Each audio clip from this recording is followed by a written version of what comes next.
Shalom, shalom, shalom, y'all. It's Michael Israel. You're watching Spiritual Combat. And today, on this episode, we are talking about the end time demonic deception that is unfolding now. We got a lot of content, a lot of footage for you. Welcome to Spiritual Combat.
All right, shalom, shalom, shalom, y'all. Shalom.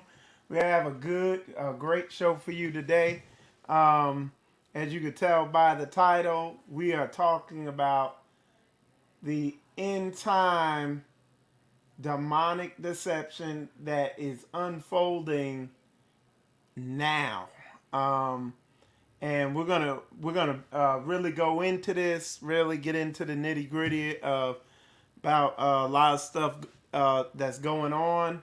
Um, and man, when we're done with this show, you're gonna you're gonna see this clearly without a doubt.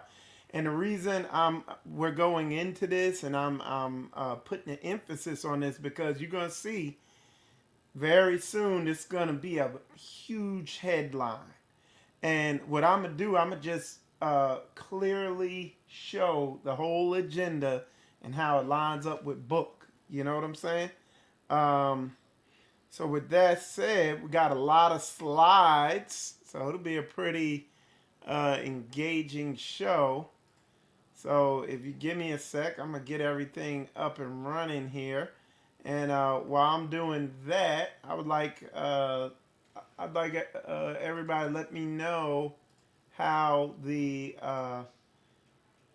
audio is, how I'm coming in, how the video is. Is the video good? Because we got a lot of stuff we're gonna go through here.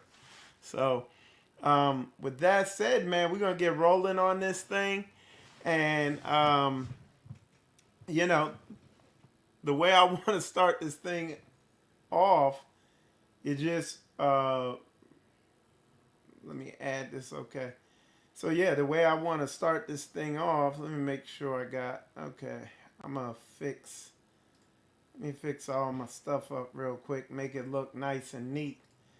But yeah, the way I want to start this off is just really talking about something that's been in the headlines a lot lately, and something I constantly see them pushing. See, with me, I'm a techie. I'm big on technology, science, stuff like that. I guess that's one of the reasons that I went in the Air Force, is because I'm into all types of stuff like that, science. Growing up, I was heavily in the space shuttle, and just really learning a lot about that. Really call myself educating myself about all that stuff.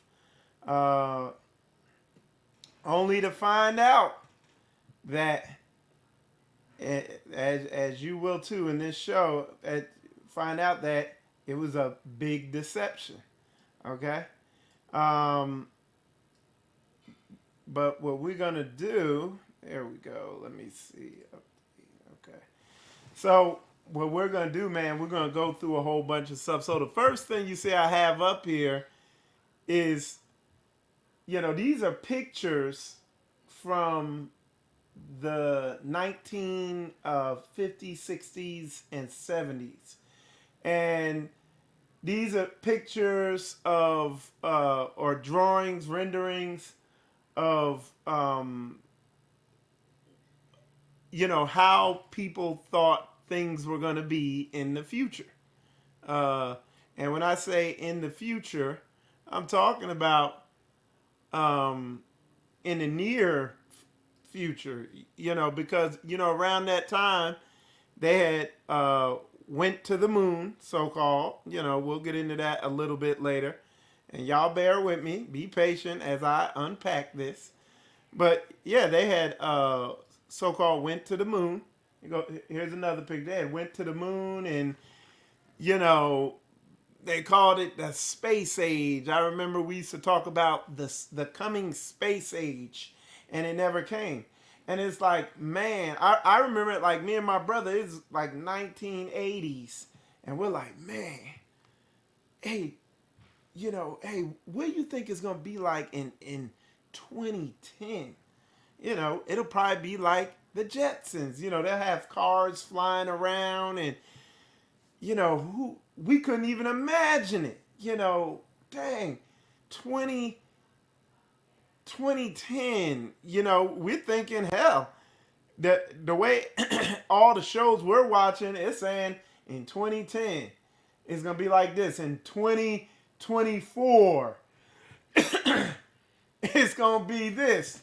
We couldn't even think of 2024, bro. We couldn't even comprehend, like, we probably don't even know what it's gonna look like. And here we are, 2024, y'all. January of 2024. Old Michael Israel is 47 years old. Damn old man with gray hair. And we still driving around gas cars. We ain't floating around in no damn, like, this ain't what's going on. If I pull up a picture of the International Space Station, it ain't nothing like that. It's just this little thing floating around, and there's only one of them up there. And it's just none of this, uh, lunar bases and all this stuff. And, we were thinking, yeah, by then it'd be interstellar traveling, the cars will be floating around. No, the cars are still burning gas. We still putting gas in the cars. We still driving on the street.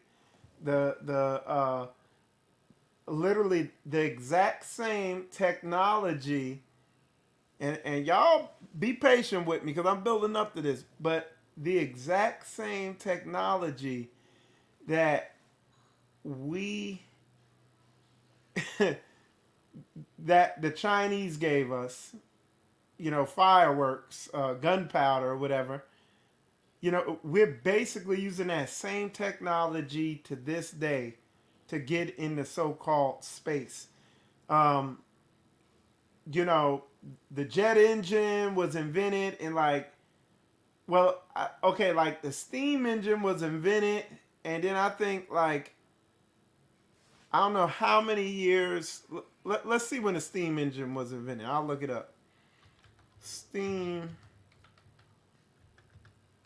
engine invented year. Okay, so let's see. It said, okay, the steam engine was invented in 1698. Okay, so that's about 100 years. So 200. Okay, and then let's see the gas engine. Gas engine invented. Okay. So the gas engine was invented about 100 years later in 1872. Okay. That's when the gas engine was invented. Okay. And then about 50 years later, the jet engine was invented. And then right after that, the rocket engine was invented. And then ever since then, nothing else has been invented. The electric car was invented in 1900, right around 1900. The so-called Tesla, that's so advanced, that was just invented. That was invented like over 100 years ago, and we're just now getting that. But look, that's it. Ever since then, nothing else has been invented. Nothing. I was a jet engine mechanic when I was in the Air Force. Okay, so I worked on jet engines. It's old technology in the larger scope of things, and you'd have thought after 100, like these inventions were coming one after another, and then boom, we jump into the computer age, and then boom, now we're jumping into the AI age. We're getting ready to come into that, and literally no new propulsion inventions. Ain't that strange? You see what I'm saying? Um, Literally, it's just the strongest engine uh, is rocket engines. They got nuclear engines, nuclear propulsion, but it lasts a long time, but it's no big leap in technology or anything like that. Okay, so y'all bear with me on this. So we're gonna keep going. But anyway, so it's just interesting.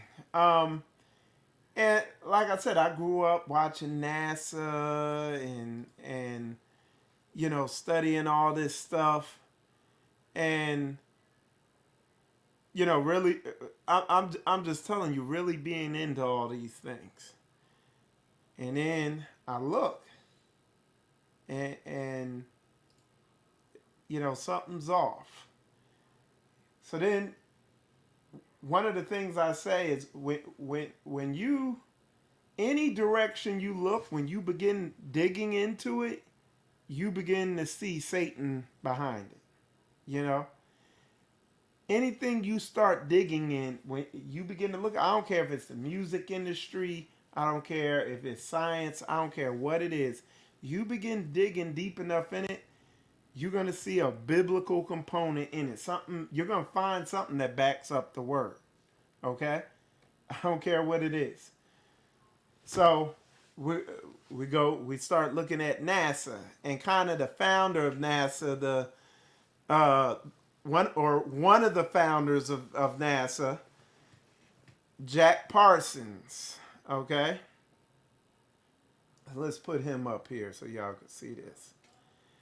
So one of the founders of NASA, this guy Jack Parsons. It says Jack Parsons was an American rocket engineer, chemist, um, and an occultist. He was heavily in the occult to the point, to the level that now what NASA's trying to do is, it says occultist father of rocketry written out of NASA's history. So NASA's trying to divest itself of association with him, but Jack Parsons found the Jet Propulsion Laboratory. Okay, and it says Parson came to believe in magic, a force that he felt can be explained through quantum physics. And one of the things I tell y'all is, like, anytime you hear people start talking about quantum this, quantum that, they talk about quantum entanglement. They're talking about a qubit with these quantum computers. And when you really study into these quantum computers that are going to be here soon, when you drill down on it, because I've studied, because when you hear somebody break down how a qubit works, it doesn't make sense. It sounds like confusion. And the Most High is not the author of confusion. So Satan got to be in there somewhere. And when you listen to them talk about these qubits and how these quantum computers function, and what I was able to do in my studies and research on quantum computing, I was able to find some people breaking it down to a very understandable as it could be understanding. And in a nutshell, that's what they're saying. They're saying, like, the answer that comes back comes from the quantum realm. A qubit the qubit bounces in and out of this dimension into the quantum realm. And when you look at and you begin to listen to people talk about what the quantum realm is, it sounds eerily similar to the spiritual realm. When one of the things they talk about is the quantum field. This is science today.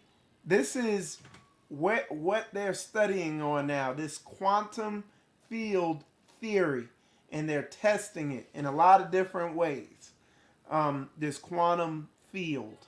And when you look up about the quantum field and you listen to people talk about it, it's indistinguishable from the spirit world, the way they talk about it. It's amazing, okay? They drilling down on this thing, y'all. They will not admit anything with that Bible. They do not want to acknowledge that word as even remotely being true. When, as you read through this thing, it's just clear what's going on and what these people are delving into. All right. This is Warnher Von Braun, okay? He was, you see him standing there with a bunch of Nazis because he was a Nazi rocket scientist. And when we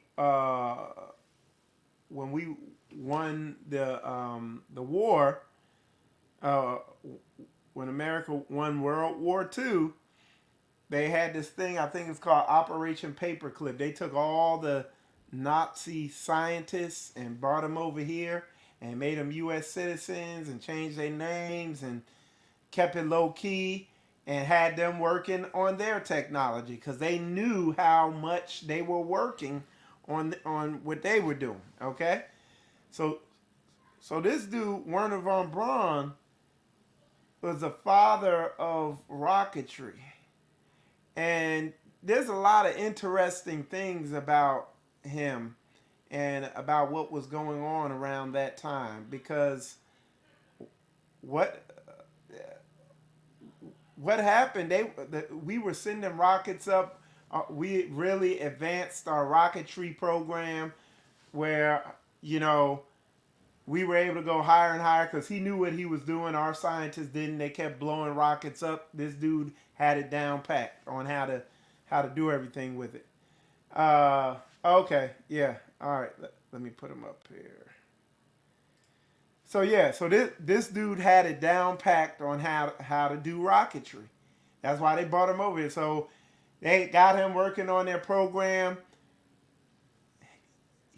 Uh, him, so Warnher Von Braun, the guy I just showed you before him, uh, this guy Jack Parsons, and I want to say L. Ron Hubbard. Yeah, the dude who wrote that book Dianetics, that demonic book. They those were like the early fathers of NASA, and they worked closely with Disney, Walt Disney. Okay, all this will tie in. Y'all bear with me. Some of y'all already know this, but anyway,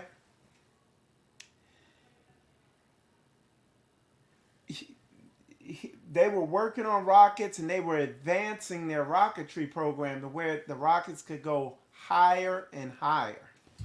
Okay, and then they said at one point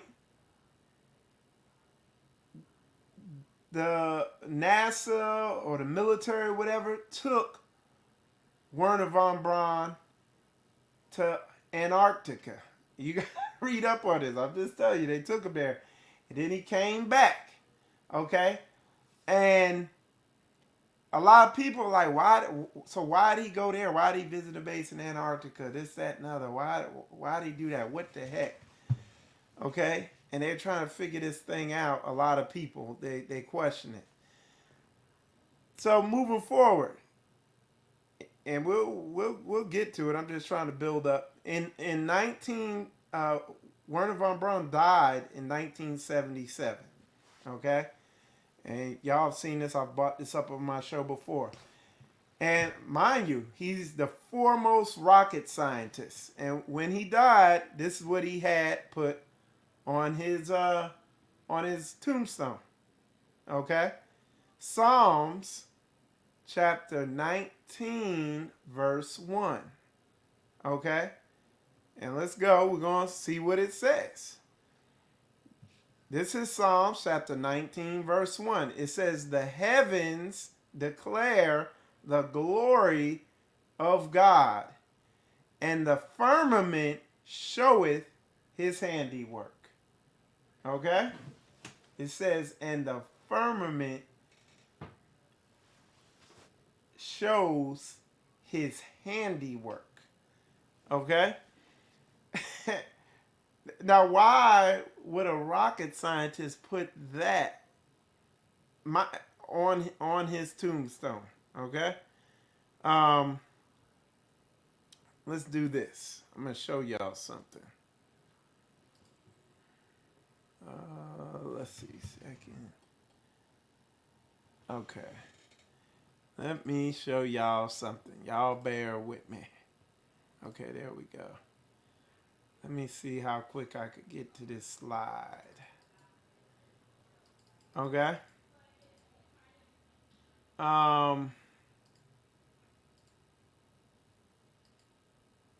Okay.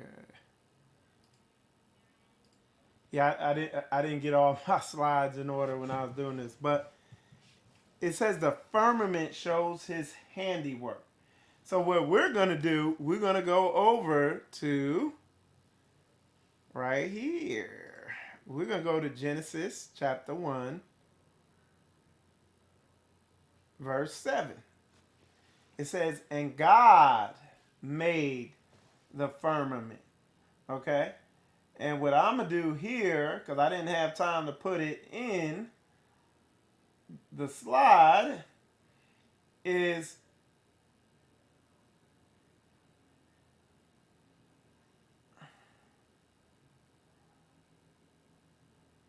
hold on. There we go.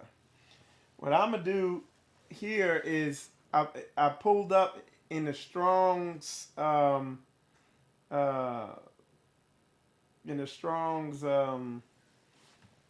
concordance here. But what I pulled up is that word in the Hebrew, and it's rakia. And what that word means, that word firmament, is extended surface, solid expanse, firmament. Okay? Flat as base support, firmament of vault of heaven, supporting waters above. So as we read this, it says, and God made the firmament. Okay, there we go. Okay. And divided the waters which were under the firmament from the waters which were above the firmament. And it was so.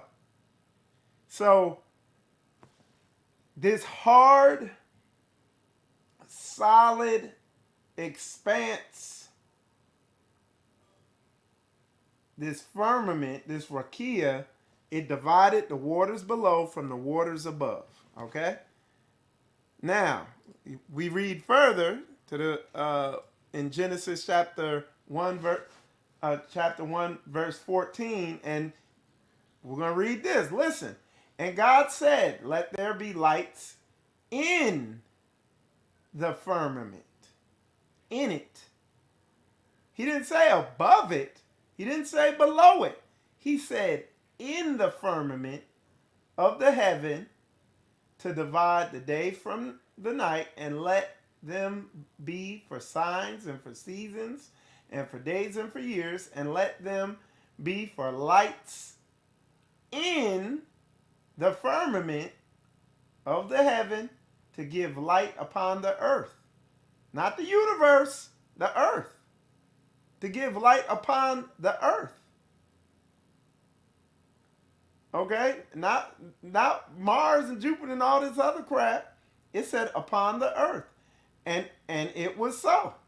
So it was so. So that's what it is. And God made two great lights. The greater light to rule the day, and the lesser light to rule the night. He made the stars also. And God set them where? In the firmament. No, above it. In the firmament. No, below it. In the firmament. No, beside it.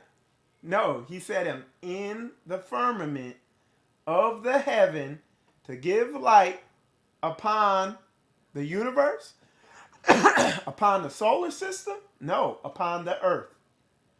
And to rule over the day and over the night, and to divide the light from the darkness. And God saw that it was good, and that evening and the morning were the fourth day. So look, going back, where did he put the waters above?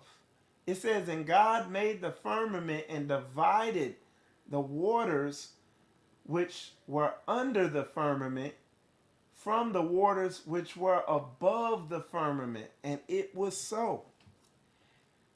You see what I'm saying? So he didn't stick it. He put everything. He said inside. So according to this cosmology, the sun, moon, and stars were put in the firmament, and there were waters above the firmament. Now, if you go online, you can research this thing called the electric universe. If y'all saw the show I did before, I showed the best footage that they have, the best telescope footage that they have of stars. They had zoomed in on them. And people say it literally looks like electricity in water. It literally looks like you're looking at something through water. A lot of people have said that. You have a lot of people well, there's video. You could go on YouTube, and there is video of the moon, and you literally see a wave go over the moon, literally like it's sitting in water or something. I don't know. And what you're going to find, I'm not going to sit here and say I know exactly what the cosmology and the makeup of everything up there is. And trust me, I knew this stuff when I used to be into all this space stuff and rocketry. I knew this stuff better than most. I imagine I was like on a college level. My understanding of rocket science and cosmology and all that stuff like that. That's why I was able to. And then when I was in the Air Force, there's some things I saw in the Air Force. I talked to test pilots when I was coming into the understanding of this stuff. I actually talked to a test pilot, and he got pissed off at me because some of the questions I was asking. There are things I've seen. There are things I've seen with the radar systems on our airplanes that don't make sense. Okay? Unless you adopt the biblical cosmology on how things are laid out. And people are like, well, what are you talking about? They're telling you the earth is round and it's this ball with water on it floating around space, flying all over the place and doing this and doing that, and it don't line up. I've studied because we have gyroscopes on the airplanes. And when I used to work on KC-10. So when we would fly places, I'd sit up in the cockpit with the pilots, looking at the maps, watching stuff, watching them navigate, just seeing all this stuff, and stuff don't add up. I'm not doing a show on all this. I'm gonna keep pressing forward, but I'm just putting some things out there where it just ain't right. But getting back to what I'm saying, y'all saw. Let's go back to what Warnher Von Braun had on his tombstone. It says, "The heavens declare the glory of God, and the firmament showeth his handiwork." This is what a rocket scientist put on his tombstone. And I would say, at first, when I first hear this, I'd be like, you know what? I'd be like, look, he's a rocket scientist. His ass probably didn't study the word that much, so he just threw something on there because, hey, it sounded good because it sounded good because, he's a rocket scientist. So it just sounded good to him because it talks about, the firmament. Maybe he felt the firmament is outer space, like a lot of people say. But then you got to think now. He died of cancer. He died slowly. He didn't have an instant death. So he planned out his funeral. Okay? So check this out.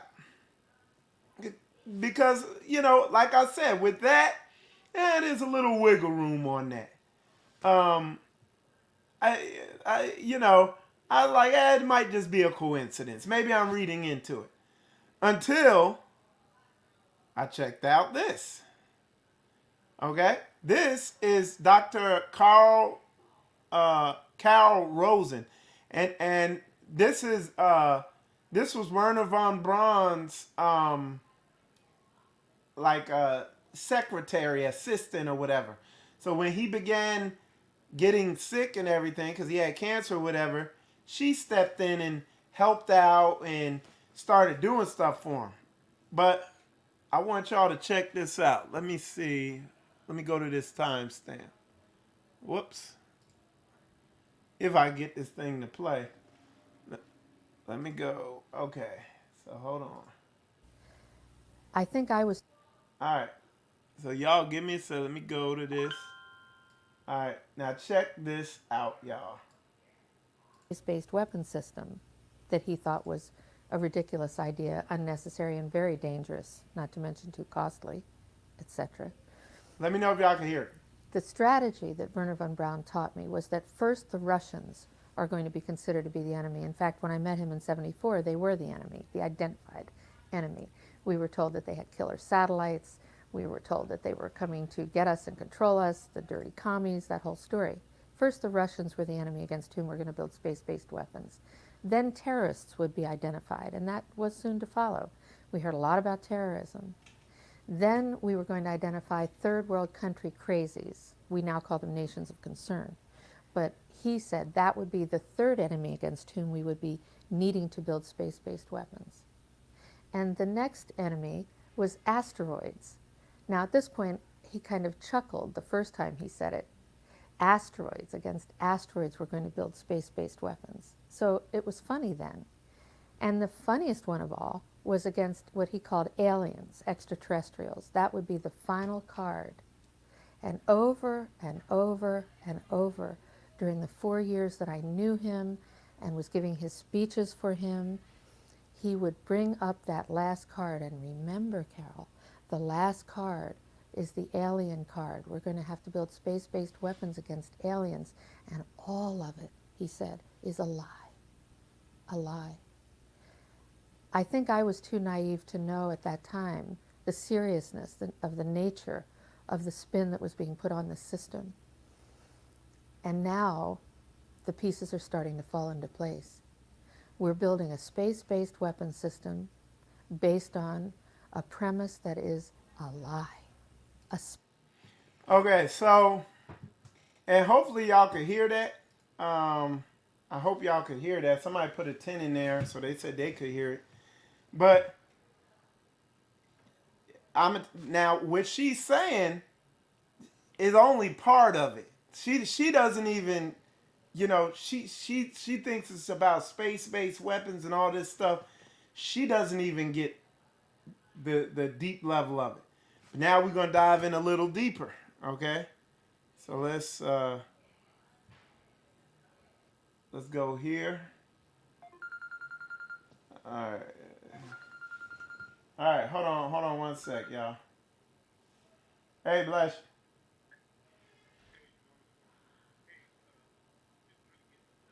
Hey, I'm live right now. Let me hit you back. All right, bless. So yeah, so yeah, the let's we're gonna keep moving forward though. We're gonna get in a little deeper, and we're gonna kind of park it here on what we're talking about. Okay. And definitely, if any of y'all got questions or be like, wait, what are you saying? Or, hey, this don't sound right, because I am going through this kind of quick. If any of y'all got questions, put them in there. I will get to them if there's a question mark on it. If there's no question mark on it, I'm gonna just scan right through it. Because when I scan through the questions, when I scan through the comments, I'm looking for question marks. Y'all can put a couple question marks in there, and I'll definitely see it. But let's keep moving, because we're gonna unpack this a little further. Because she didn't know why it was gonna be a deception. In her mind, she's like, "Oh, they're trying to put space-based weapons up there." But no, it's more sinister and it's craftier than that. So check this out. All right, let me get this up here. All right. The priest said, All right. Now this dude was a Satanist, and then he came out of that and came into, became a Christian, came into biblical understanding somewhat. But listen to what he says, okay? Let me go to this. Let me go to 15. This dude's name is Roger Monroe. Now check this out. Listen to this. It's going to go a little deeper. Between the forces of good and evil. So we continued, after we expressed ourselves that we're deeply interested to know more about the activities of spirits. And he said it's going to be done in a unique manner. This grand plan is going to take people are going to eat the stuff. Because it says spirits, demon spirits, will declare themselves to be inhabitants of far distant planets in the galaxies that are coming to warn the inhabitants of planet Earth of the impending destruction of the planet unless something seriously proper is done to avoid it. And he went on saying that they will claim to have out-of-body experiences. Are you familiar with out-of-body experiences? I've read about them. In other words, so there's some persons are supposed to be able to, they believe in their immortal soul. Astral soul projection. Yes, right. Goes into different parts of the world and sees things and come back and then they write all about it. I have heard of that. So, due to the fact that the millions of the earth people believe in people having an immortal soul, it has to be readily accepted when the spirits will, through a trance medium, converse with influential people of the land, you see. Now, what is a trance medium? It's a channeler today. What is known today as a channeler? Channeler, yeah. Okay. Shirley MacLaine's experience of getting involved with spiritism and with the supposed inhabitants of far distant planets in the galaxies, I taped the whole thing in 3 hours. And you were hearing the fulfillment of what this high priest had said 45 years ago. Yeah, exactly. So he went on explaining about the fact that the spirits will show themselves willing to give valuable guidance that will not only help people avoid the destruction of the planet, but it would cause it to enter into a higher state of existence. For instance, he said the spirits will promise, and this is a big word, promise, that if their recommendations are followed carefully, they will usher in a glorious new age of peace and prosperity, and there'll be, there'll be no more wars, see? There'll be no more famines. There'll be no more people getting unhappy with one another. Neighbors will love neighbor, and social unrest will not take place no more. There'll be perfect happiness for 1,000 years. That's what the Spirit is going to promise. And almost like the Garden of Eden created all over again. And now we find that. So this guy, like I said, he used to be a Satanist and all that, and that's with those, like these Satanists think they gonna win. That's what them spirits is telling them. That's what they getting them ready for, and that's why they gonna be fighting against Christ when he come back, or not. They gonna try to. Okay. Now check this out. Okay. So, and as you could tell, you look at this video. You could tell this is an old video, okay? This video, I think it was back in the 80s, or something like that, where this guy's saying all this stuff. Well, let me show you this. Let me show you what's going on. Let me see if I can find this. There's a whole...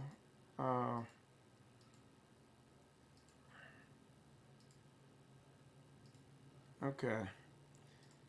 So that brings us to this guy right here today, okay? And this is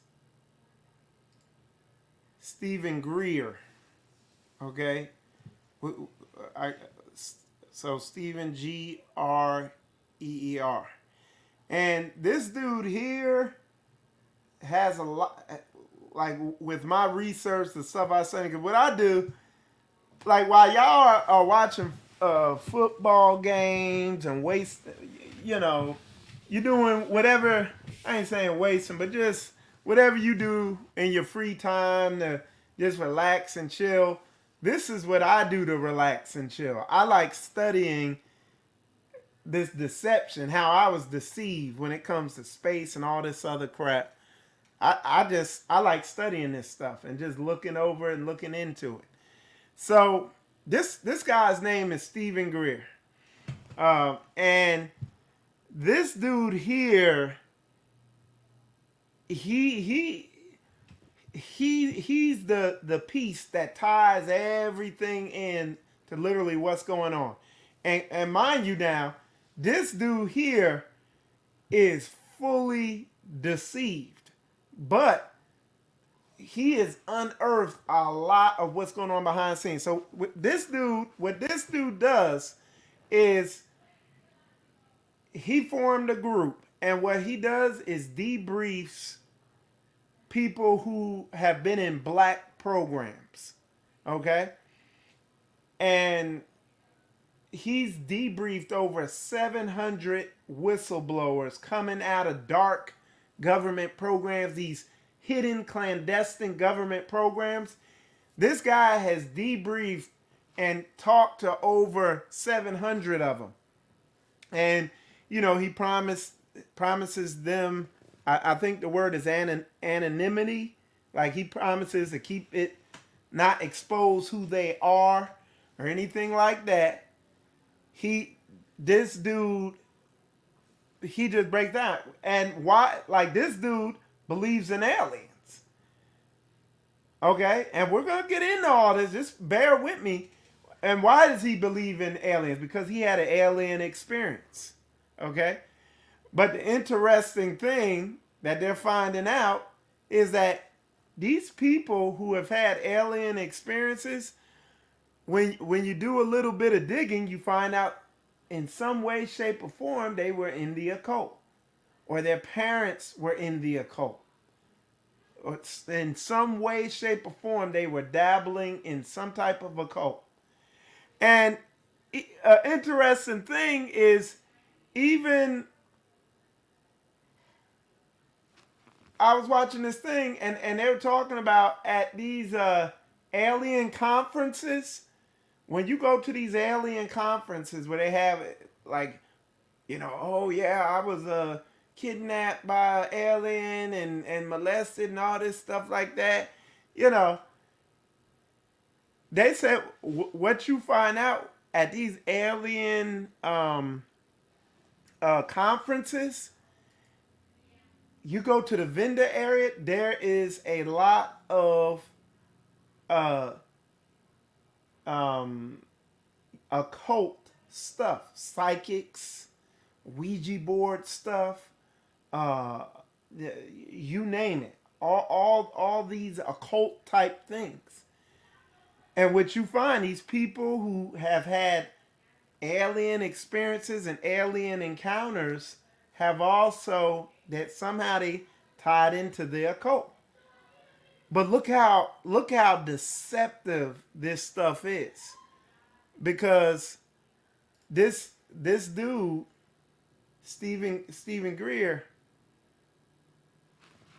he's like, yo, this is real. I want to find out about this. So he started digging, and like I said, these people, these whistleblowers, began to come to him. And he's interviewed over 700, so he's the most knowledgeable on what's going on behind the scene, to the point where he went and briefed the president on this stuff, because what's happening, and like I said, I'm gonna paint this whole thing. Y'all gonna see literally how this thing is working. What has happened? There are presidents who've been denied access to these programs. Bill Clinton tried to gain access to one of these clandestine dark programs that he found out about, and they said access denied. And then he pressed harder, And one of the Bushes, I don't know which Bush it was. It was a Bush who was over the CIA, came to him and said, he was like, what are you doing asking for access to that? You're not getting access to it. You don't have the whatever he said to him. He's like, what the hell? He's like, I'm the president. Then they denied the head of the CIA, the CIA director. He tried to get access to one of the programs. They said, no, you can't have access. You're not authorized. And the dude's like, dude, I'm the head of the CIA. I should have access to anything I want. And he's like, no access denied. And they had him, this guy here, come brief him on it. So he briefed the president and the CIA director. He's briefed other people in the government on these programs. And they're trying to figure out, yo, we're congressmen, we're this, we're that. I'm a this, I'm a that. How is it I can't get access to this program to see what the hell's going on? Like, what the hell's going on? So, he briefed them on, hey, this is what's going on. And he told them why. And what it is, they only give access to these programs the people who they deem are the right type of people to have access to these programs. And the people that they give the right to access those programs are people who are not gonna blow the whistle. People who are gonna see something is not right, but they're gonna shut up about it because they don't care. For whatever reason. They don't want people who are gonna alert other people in the government that something illegal is going on. They want evil people. They allow them to have access to these programs on ever deeper levels. Okay. Now, if you don't believe that, you could go watch this here, where David Grush testified before the Senate. This guy right here, let me see. This guy right here, that's David Grush. He testified. This is a couple months ago. He testified to the Congress to at a hearing, and it was huge. It was everywhere. Most of y'all probably saw it. He testified to them. He said the U.S. recovered non-human biologics from UFO crash sites, former intel official says. Okay? So he's telling them that they have recovered biologics. That's short for living life forms. They're in possession of it. And he testified. And this dude, David Grush, he's like an intel officer. It's all over the internet. All you gotta do is type his name in. He was recently interviewed on the Joe Rogan show, all this stuff. Okay. But even still, we haven't reached the pinnacle of what's really going on, how deep this stuff really is and what exactly is going on. But he's testified to that. All this is, and this kind of leads is a reason why I'm on here talking about this, because what just happened, he wasn't allowed to.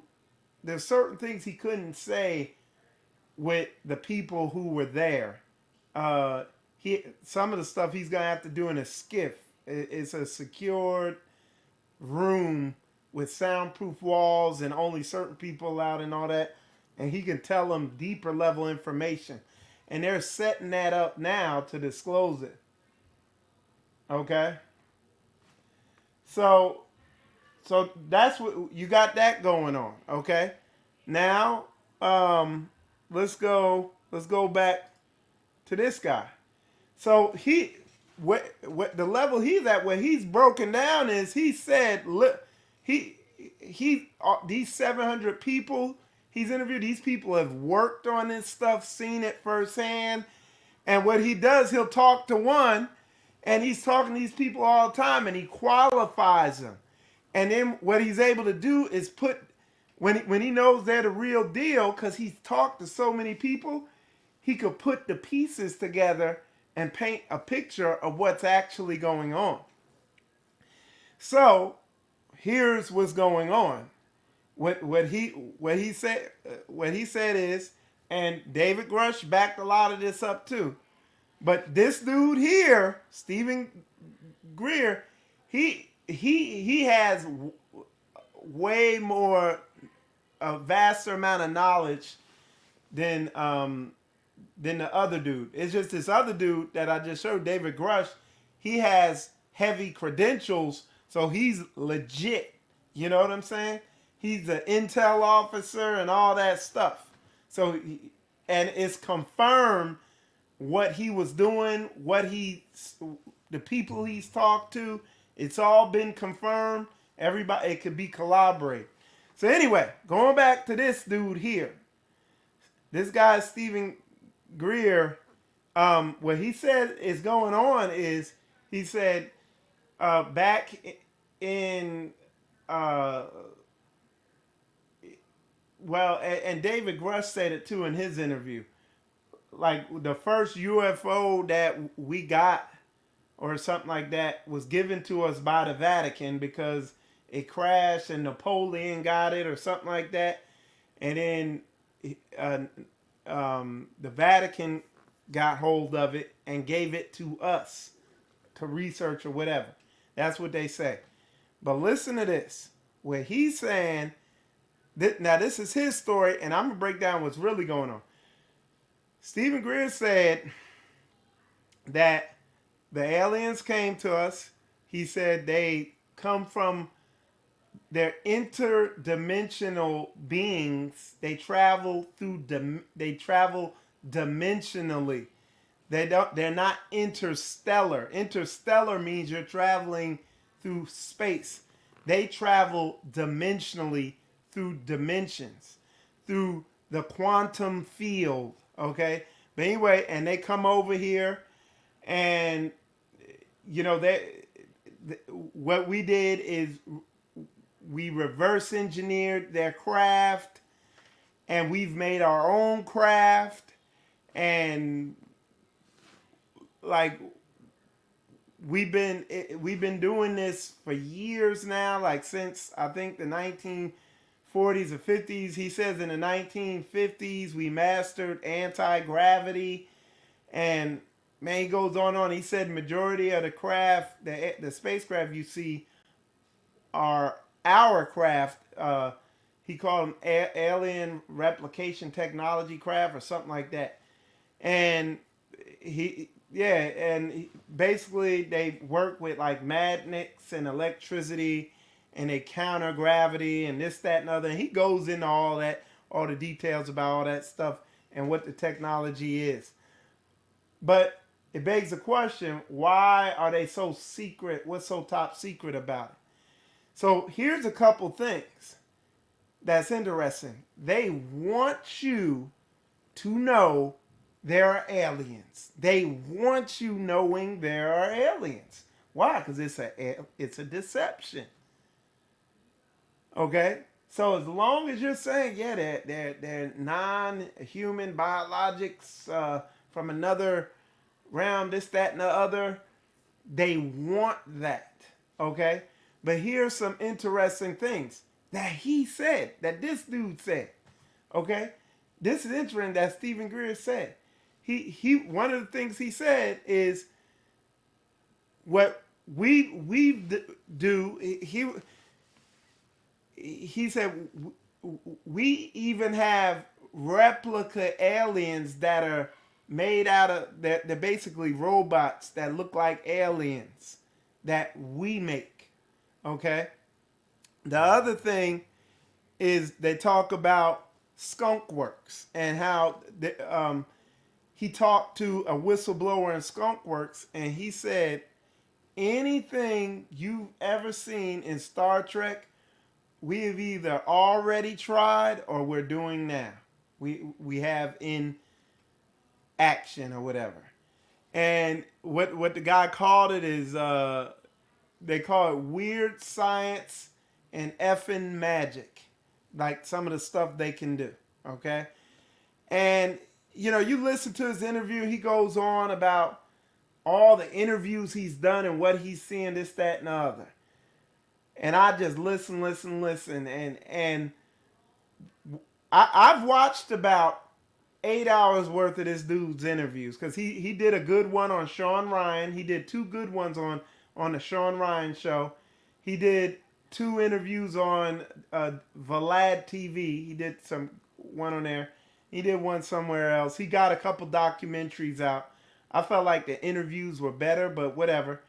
But anyway, the long or the short, after watching all this, it's very clear what's going on. There are no, because what he says, there's alien UFOs and there's man-made UFOs that they took from the alien technology. Well, after really looking at this and listening to this, there are no alien UFOs. All the UFOs are man-made. Okay? And the things, what people think are aliens are robots. And what I'm talking about is on these crashes that happen and people say, hey, I saw an alien, this, that, and the other. They're seeing robots, replicas. Because there's people who've had first-hand encounters with this stuff that have talked to them. And there was one dude who said he was like a Delta Force dude, and they went to intercept this thing or whatever. And he said he went over there, and one of them things came up to him, and he like hit it or something, and it fell. And when he kicked it, it opened up, and he could see circuitry in it. Okay, so that's interesting. So I think the whole thing, there are no aliens. It's man-made spaceships and stuff with technology that has come from demons.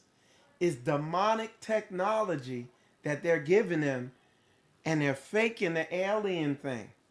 And just to keep people off the trail of what's going on. And the people who are dealing with these entities firsthand,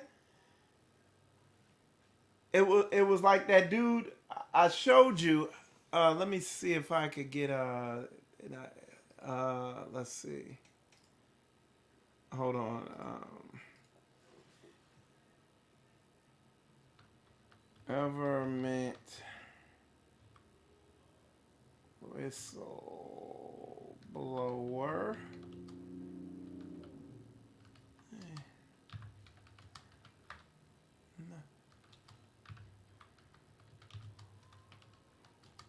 Let me see if I can find this AR.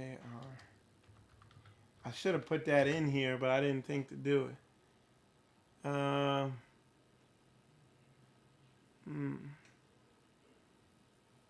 Okay.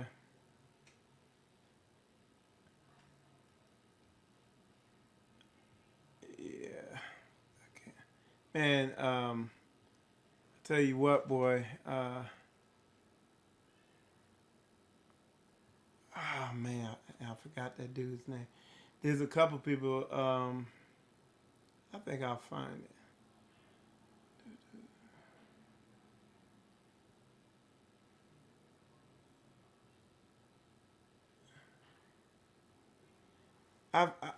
Oh, here he is right here. Tucker Carlson.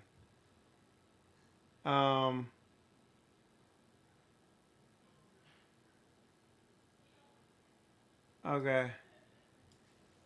Y'all might have seen that, heard what he said, because let me see if I get this up here. If they have a short. Okay. Yeah. So hold on. I'm going to put it up here. Fox News mega host Tucker Carlson is a man of science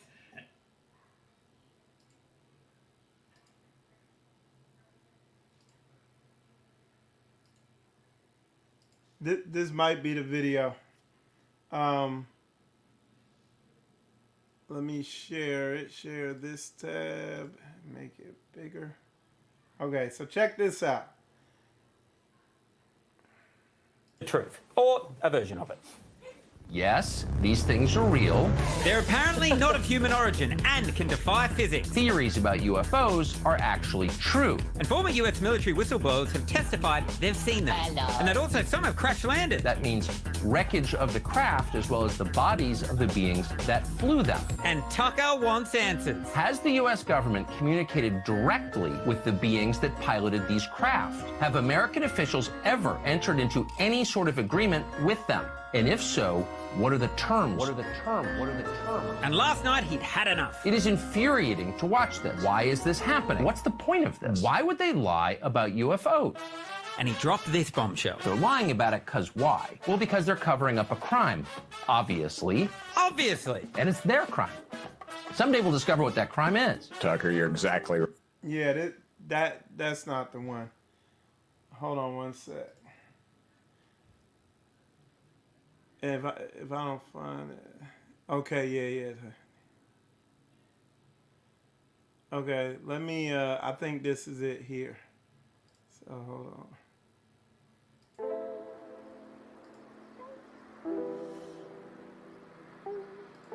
on. They've always been here, and I do think it's spiritual. That's my view. So, and again, it's not provable, but based on the evidence, I think a personal belief based on a fair amount of evidence that they're not aliens.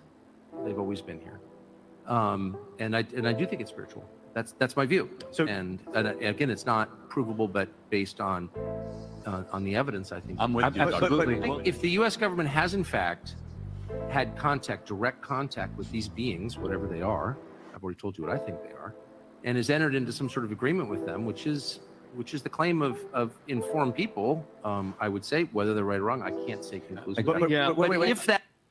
So that was one video. The reason the dude had it with all them colors on it is because they'll get you for using, video. So now there's another dude. He was part of an alien investigation task force thing with the government. And I played that on my last show, that show I did a while back. And he came and said he was digging. He was going around interviewing people, and again, all the doors were shut in his face. Hey, boom, boom, boom, boom. And he would come across people who were willing to talk to him and give him information. And he said he came to this one senior official. I don't know if it was a general or something. And he told him, hey, man, you should stop researching what you're doing. And he was like, why? And he was like, because we know what they are. And he was like, what do you mean you know what they are? He's like, we know what they are. He said, have you ever read your Bible? He was like, yeah. He was like, yeah. He was like, they're evil. They're wicked. They're demons. That's a senior official in there told this dude that.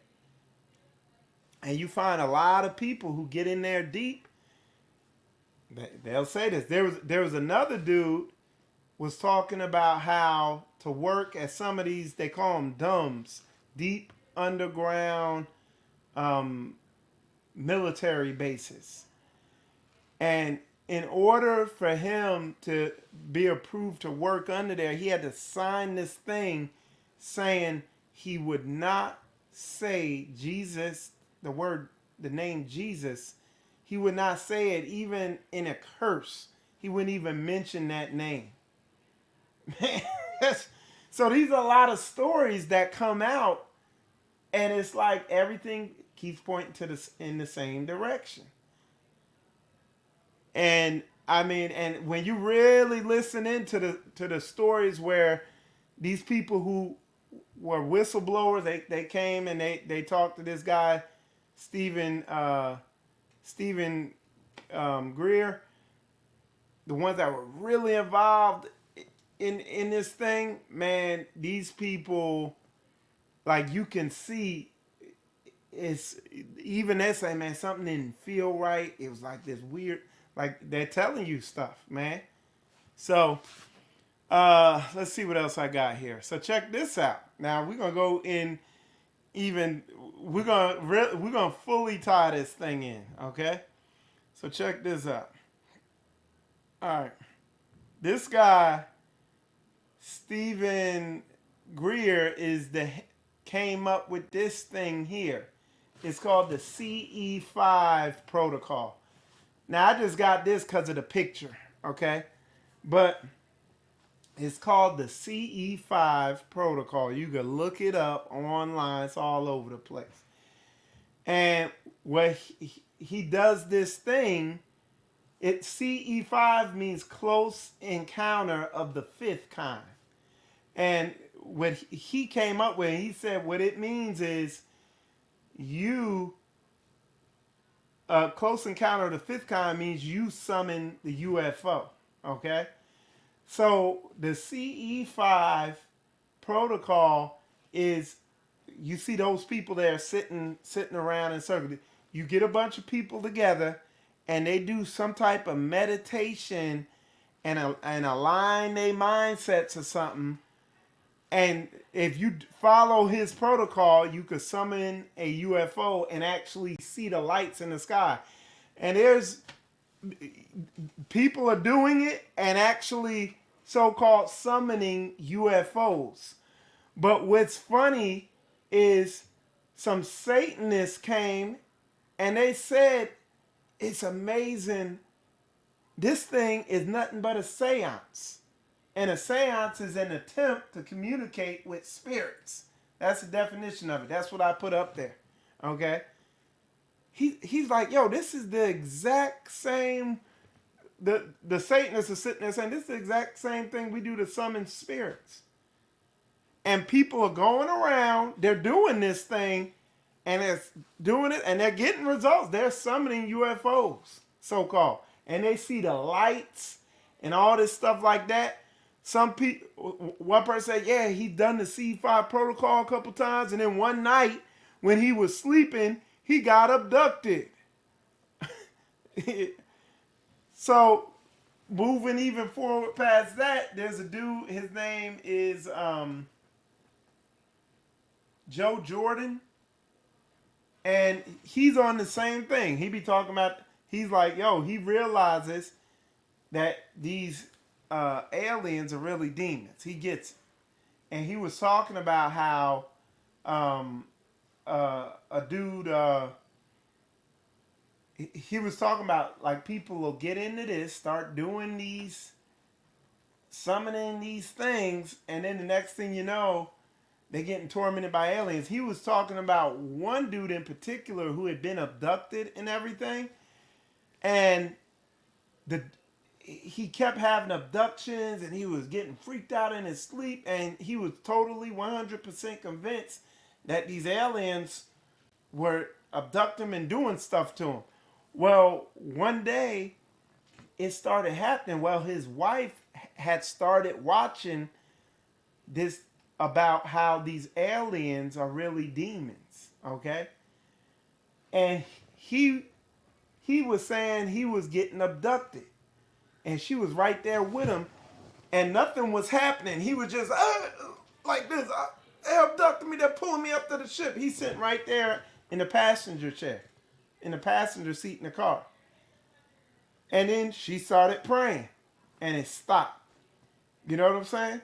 And that goes to the dude talking about this dude, Joe Jordan. He was a part of Mufa, something like that. Anyway, what they do, they go around interviewing people who've been abducted by so-called aliens and all that stuff. So he was going around interviewing everybody. And then, you know, one day he came into the, he became a Christian, started studying the word, and he kind of stopped messing with all that, with the alien thing. And then one day he started looking back at it again, started looking through it, And he began to notice that anytime Jesus' name was mentioned, immediately the alien abduction or experience would stop. And like he built a whole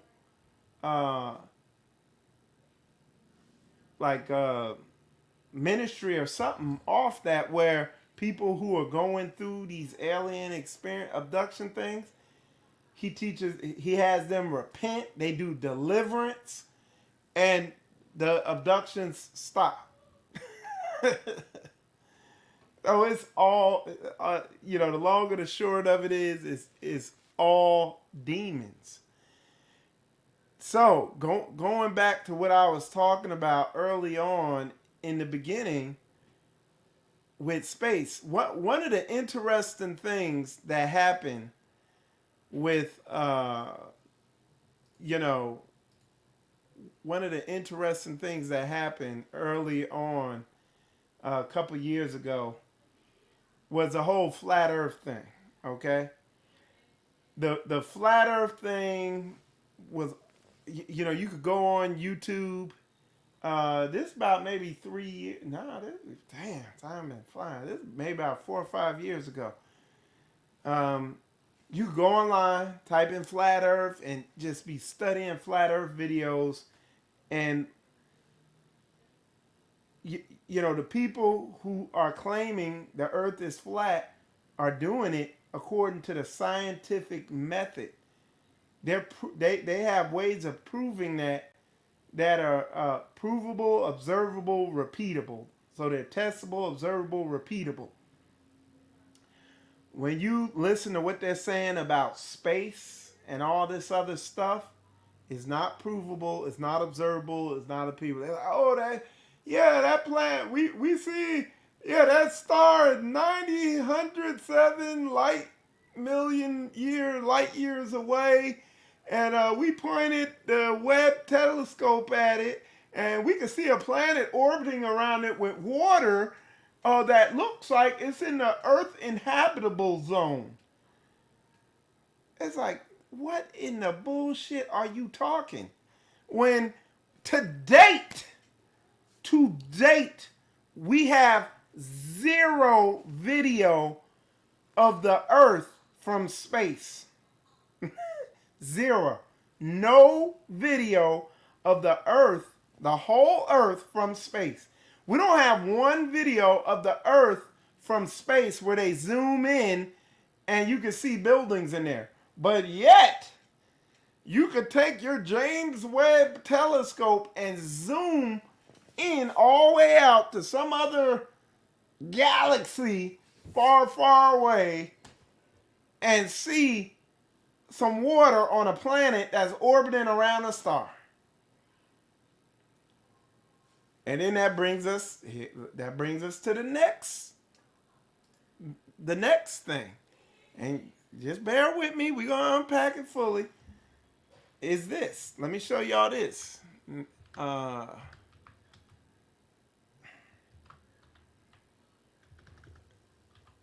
right, hold on, y'all bear with me. There we go. Check this out. Which brings me to this thing. Because this is how I got started looking into this whole flat earth thing. And this is why it's so significant. And y'all start getting your questions in there, because I'm going to be coming in there and going through. Okay. All these pictures. Let me get this up here so y'all can see it. All right, share. Okay, check this out, y'all. All these pictures that y'all see, this stuff, every one of these pictures, let's go to it. All this stuff is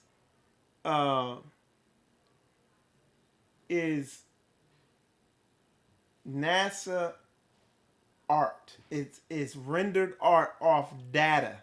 Okay? So let me give you a for instance. Let me show you a good one. Like this, for instance. This is the Milky Way galaxy, I'm sure. Yeah, I used to study this stuff.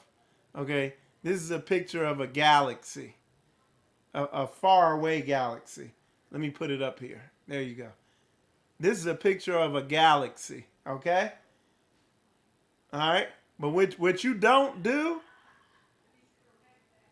you got to, right here is what you need to read, okay? Hubble and NASA acknowledge Judy Shump, okay? Like, what you do when you see these pictures, all you got to do is go right down here to the bottom and look at the name. Like, I've done it on a bunch of the pictures and followed up on it, and literally, like, I dug deep into this stuff. And the dude said, yeah, like, one of them, the one I did was a picture of Saturn, where they had a picture of Saturn. And I was like, okay, they sent the spacecraft out there, out into space. The spacecraft took the picture, right? This is what I'm thinking. It took the picture, and then it, wirelessly transmitted the signal for the picture back to Earth, and then they printed the picture out. No, that's not what they do. What they say is they create the picture off data points.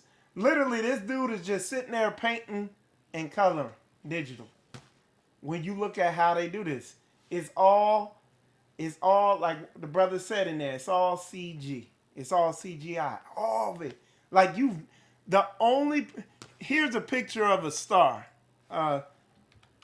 Telescope star. Let me see if I can show you what a star actually looks like.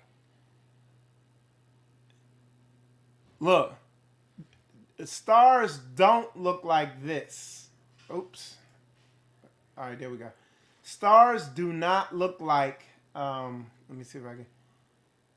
They don't look like, oh, you can't see my mouse up there. They don't look like this. Okay, that's NASA CGI artistry. This is what a star looks like. Let me see. This is what stars look like. That is what a star looks like. And the light dances around almost like a vibration of sound is going through this. You got to watch some videos. This is a video. Well, let me play the video. Hold on, we're going to play it. Y'all give me a sec. We're going to play that video. We're going to get that video. Check this out. Stars through telescope. This is what stars actually look like. All right? Look. See, that's a star. That's what stars look like.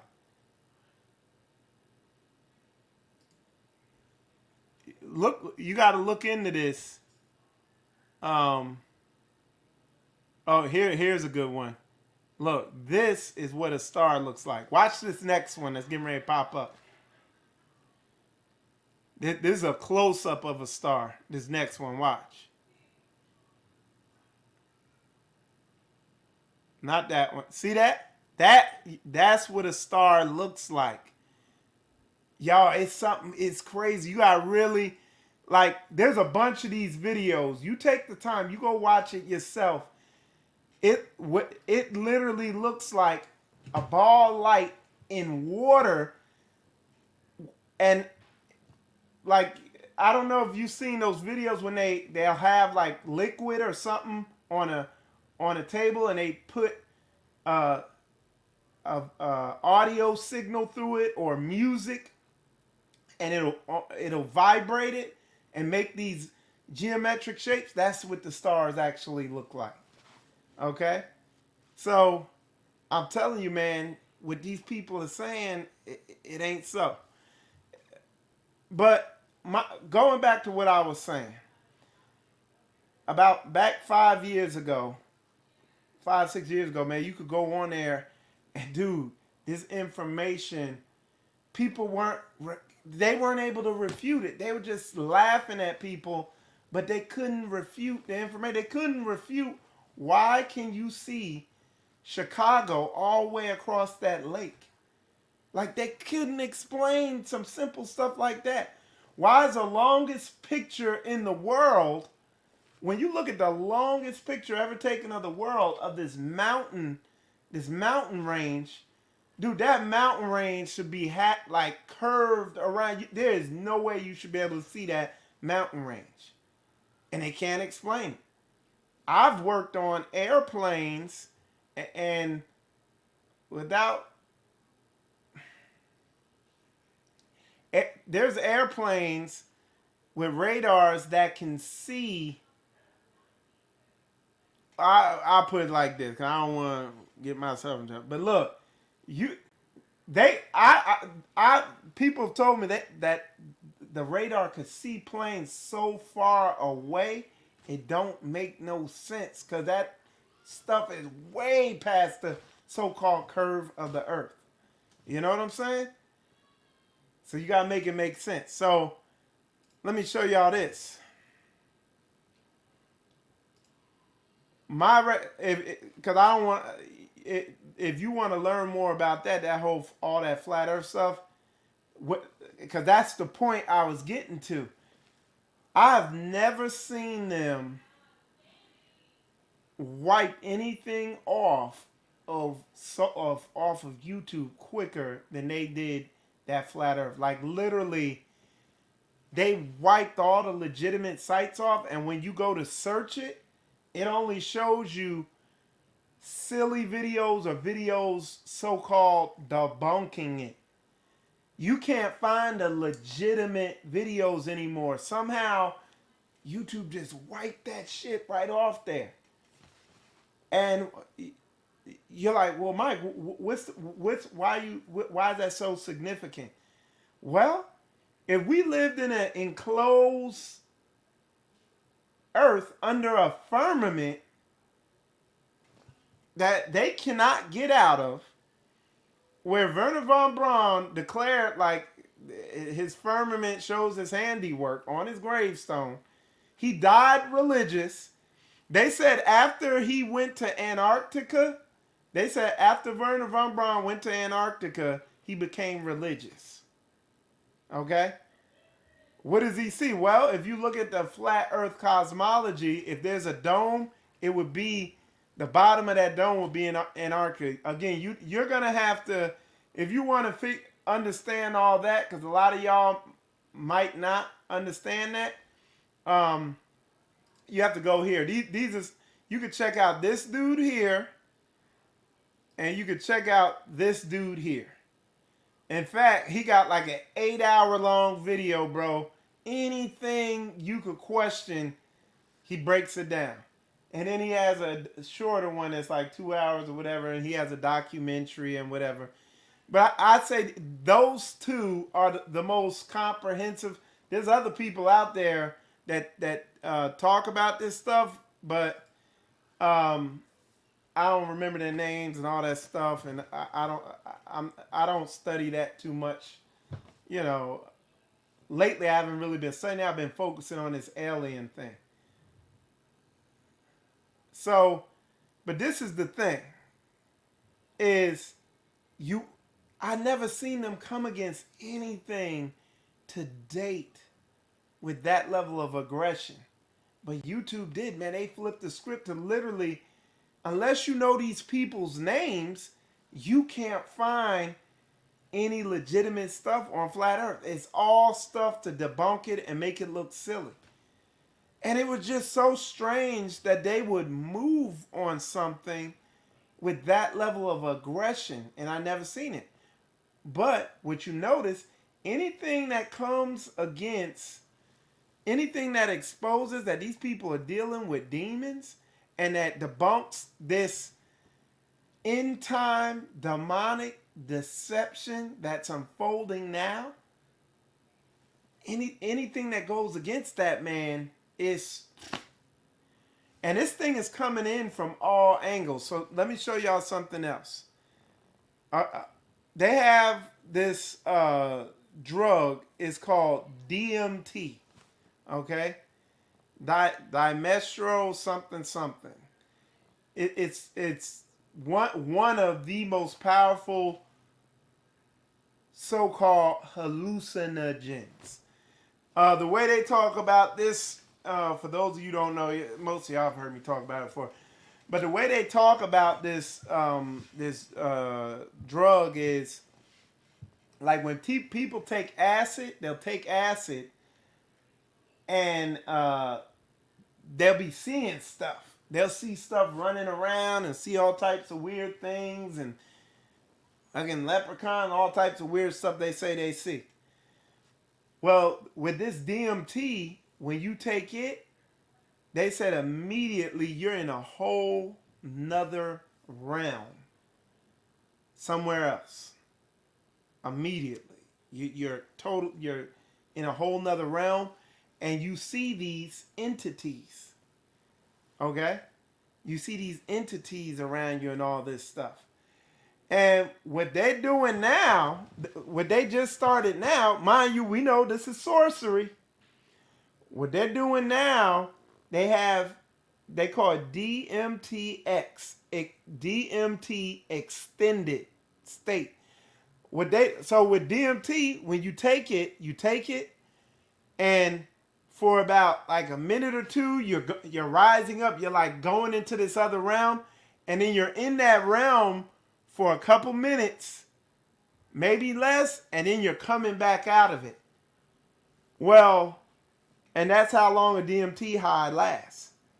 Well, what they're doing now is they're hooking people to IVs, and so they can, and they're putting the DMT into pumping it into them, and they stay in that DMT realm for like an hour longer. And you can literally look it up. They are mapping the DMT realm, talking to these entities. And the crazy thing is, the entities in this so-called DMT realm have a similar message to the entity, the so-called aliens that are extra-dimensional beings, trans-dimensional travelers. It's a similar message, and same thing when we start talking about when you start looking into the quantum realm, into quantum science. They talk about the quantum field and the quantum realm, and how you can, go from one world to another and all this stuff like that. And when you listen to it, all the stuff sounds the same. The people that are doing the sorcery, the people that are doing what the Bible calls channeling spirits, or all this stuff is just stuff that the Most High forbid, that he deemed to be a what do you call it, abomination. They're just doing it now under different names. It's called DMT now, extended state DMT.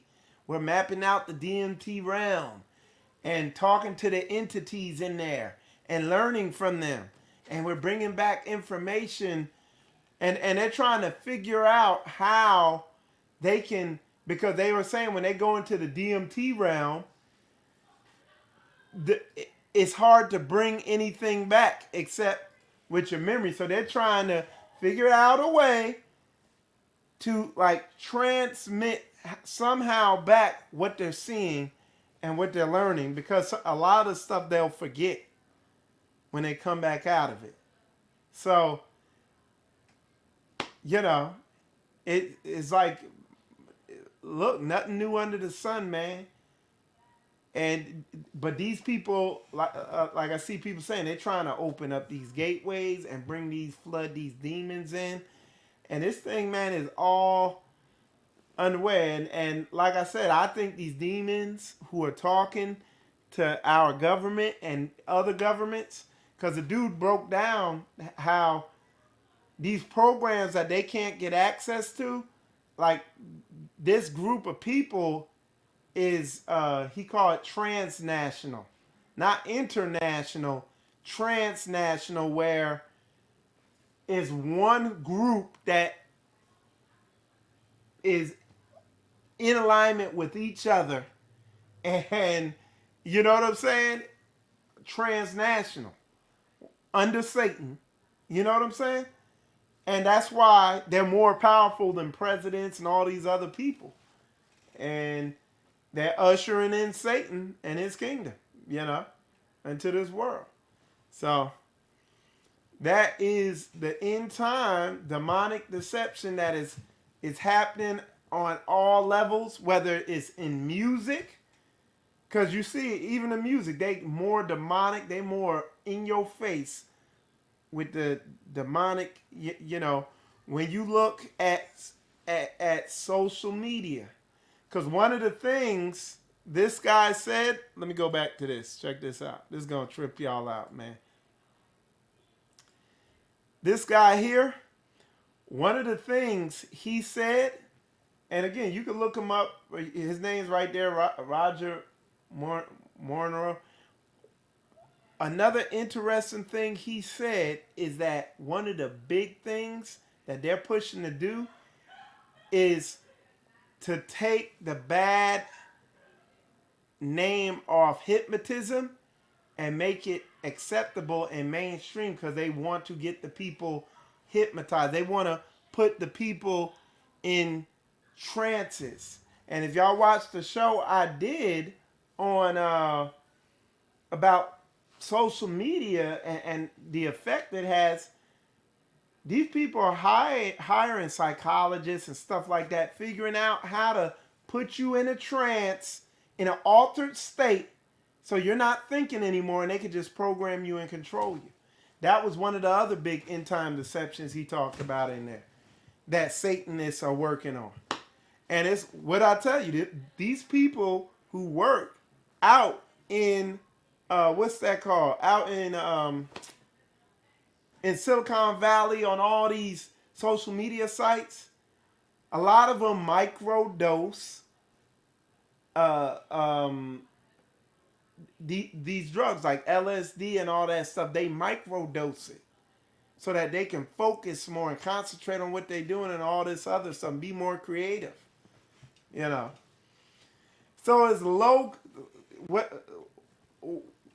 Satan is working on the lower levels, but he's also working on the upper levels to control and orchestrate this thing and fulfill what the word's saying. So let's. I'm looking at y'all's questions. It says, that's the danger of AI. What if the demonic entities can interact with AI? Good question, brother. Now look, check this out on what you're saying. Quantum computers. What is coming out, if you study AI and what they got going on in these language models, it takes an insane amount of computer power to power these language models. And that's why as quantum computing comes online and this AI grows, they're going to meld them together. And if I don't know if you were here earlier, y'all go on YouTube and research how these quantum computers work and what a qubit is. How a because you have a bit, 1 byte of data. A byte is a 0 or a 1. A qubit is a 0 or a 1, or a 0 and a 1 at the same time. And they don't know which one is which. And it's, y'all study it and you will see the craziness of it. You'll see the randomness, because the qubit comes from the quantum realm. And they don't know why it's showing what it shows or what it's going to show. And what it is demonically controlled information. So what Brother Daya is saying is on point. The demonic entities are going to control the AI. And then you got, we were watching yesterday, Elon Musk, he talking about his Neuralink. They're starting human trials with Neuralink this year. And what Neuralink is basically what they do is they inject these electrodes, these little wires, into the blood vessels that run right near your brain with these and they have these sensors at the end, and they're able to pick up your brain waves, and so it makes BCI possible, brain computer interface. So literally, you could just think what you want to do and control computers, and they can do stuff to you too, probably. You know what I'm saying? Because DARPA, Defense Advanced Research Program, that's another one of them dark clandestine places. This is like 10, 12 years ago, showed how with BCI, with brain computer interfaces, they can erase memories and put memories in your brain. So literally, the way they were learning in the Matrix, they could do that with a BCI, and that's what Elon Musk is developing. And his reason for developing it is so we could keep up with quantum computers and make sure they don't take us over. It's like, bro, make that make sense. Like, you got something, and y'all sitting here saying these quantum computers, y'all don't know what the hell they're gonna do when they get smarter than you, and you want to permanently plug your big stupid head up to it, man. If you had a bigger head, you'd be a bigger dummy. Like, you ain't injecting that shit in my head. Hell nah. If anything, I'm beginning to back away from technology. So yeah, good question, brother. That was good. Let's see, anybody else got questions? Somebody said gateway. All right. Somebody asked, why do airlines never correct flight paths to compensate for the curvature of the Earth? And that's what I was talking about, brother, because, I've worked on these planes. I know about gyroscopes. And the thing with a gyroscope, you would use a gyroscope in space.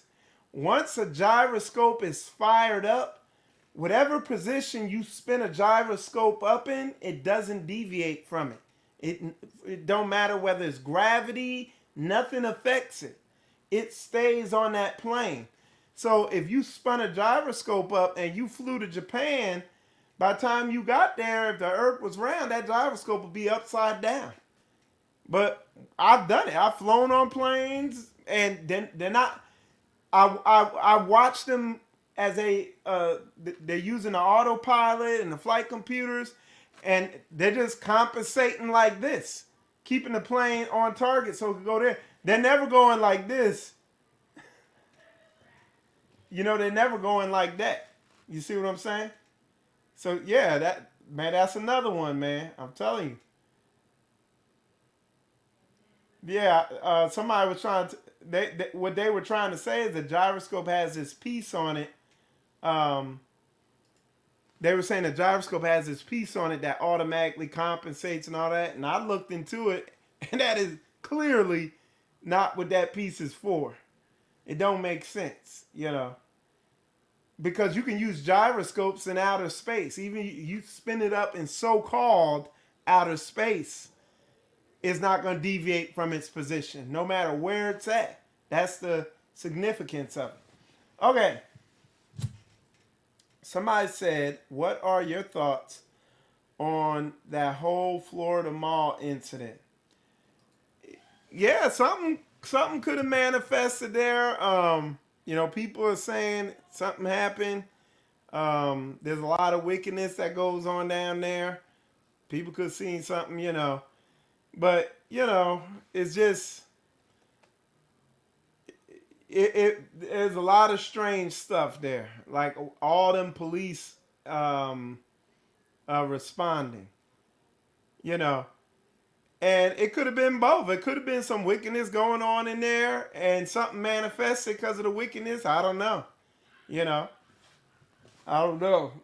But, nobody really came with any good footage stuff. So, let's see.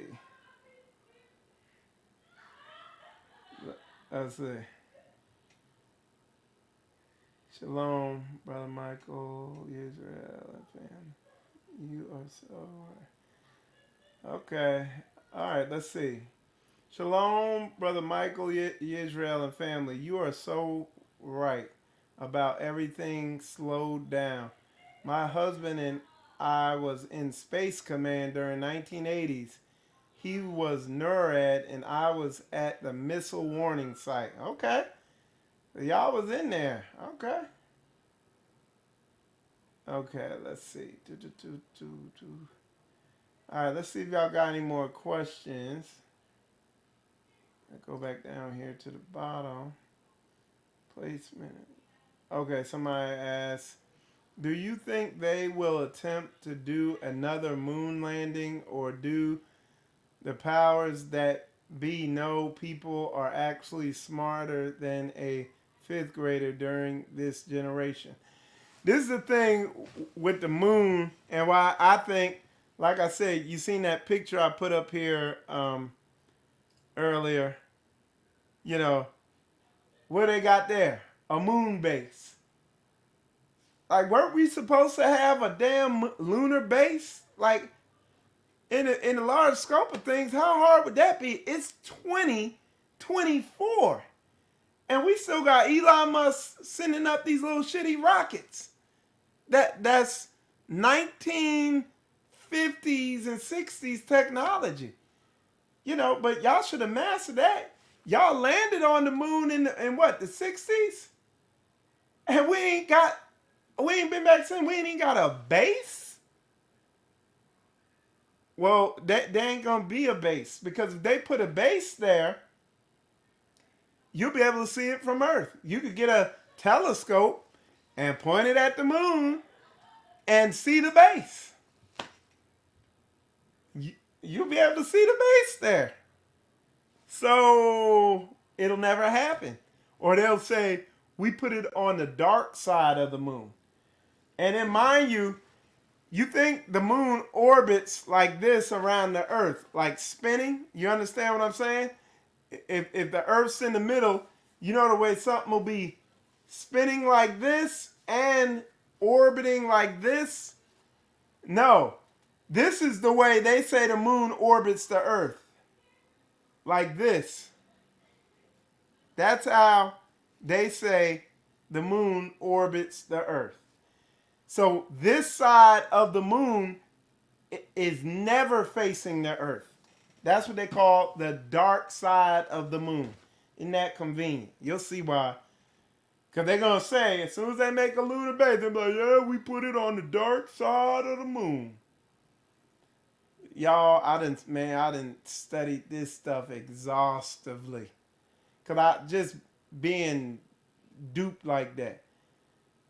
But yeah, all I think they're going to do is like, yeah, we went to the moon, do a good video. And there's going to be no tangible proof of it. Just like, why don't we have, let me show y'all this. Let me show y'all another one. Let me see if I can find this. I got it here. Where is that thing at? Hopefully I can find this for y'all. I want to find it. No, I took a picture of it. It's funny because I didn't see it in here. So they had a picture, the blue marble. Okay, I could pull it up here real quick. I'm gonna show it to y'all. The blue marble. Okay, let me share this so y'all can see it, so y'all don't think I'm BSing you. There are multiple matches of blue marble. It says the blue marble is a photograph of Earth taken on December 7th, 1972 by the crew of the Apollo 17 spacecraft, okay? Now, there's a blue marble. Where is that at? There's a oh, here it is. Well, no. There it is, the blue marble. Here it is. Okay. NASA released a composite image of the Western Hemisphere of Earth titled Blue Marble 2012. Okay? It's a composite image. Let me share this. Let me show this. This is it. Why does America take up damn near half the goddamn globe? What in the heck is that? America, but then you look at the so-called Apollo picture and America's way smaller. So what am I getting at? What I'm telling you, they have never, all the pictures that they've taken are composite. They have never taken a picture of the Earth from space. And if you think I'm lying, put a bunch of them together and you'll see the differences in them. You can see where they put composite pictures together.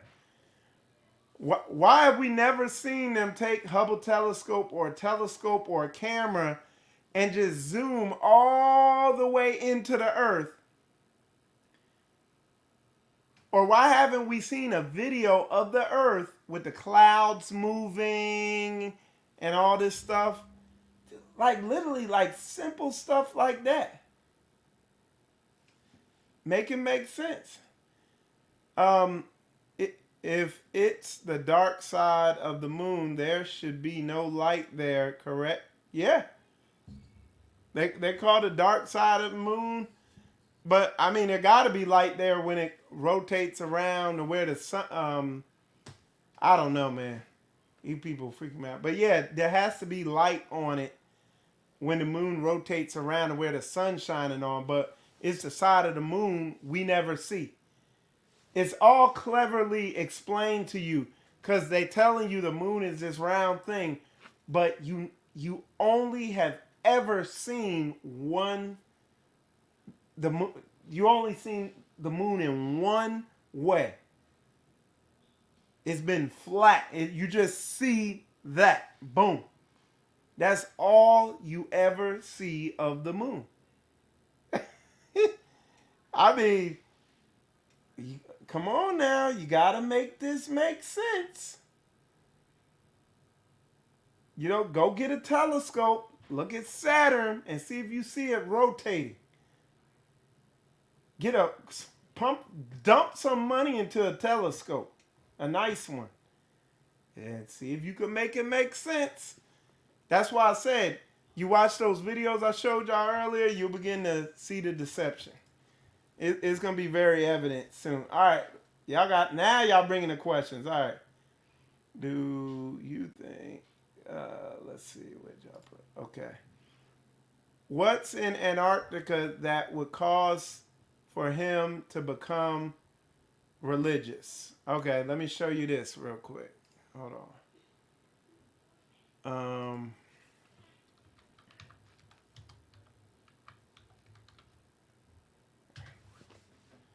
Okay. Again, y'all gonna need to watch those the videos, okay? But it's like the way it is now, y'all. It's getting harder and harder to find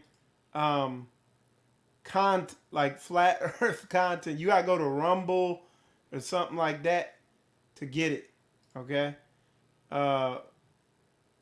Okay, here we go. All right, and let me open. Okay, let me see. All right, this will work. Okay. All right. Boom, boom, boom, boom, boom, boom, da-dum. It might be a better one. I think I can find a better one. Yeah, this is perfect. Okay. This, and it's big. All right. Open. Okay. And let me share it. Y'all give me a sec. Share. All right, so you see this here? All right, let me take that down. So this is the flat Earth cosmology. That metal, that glass dome would be the firmament. Sun, moon, and stars would be inside that. You have to watch it for yourself. Okay, you have to go watch some of those videos. And you see this white. You see this white that goes around the outside of it. You along the outside on the ground there, you can see that white border that goes along the outside of it. Let me see. There you go. You can see my little mouse now. All right, you see this white that goes around the outside? That's Antarctica. Okay?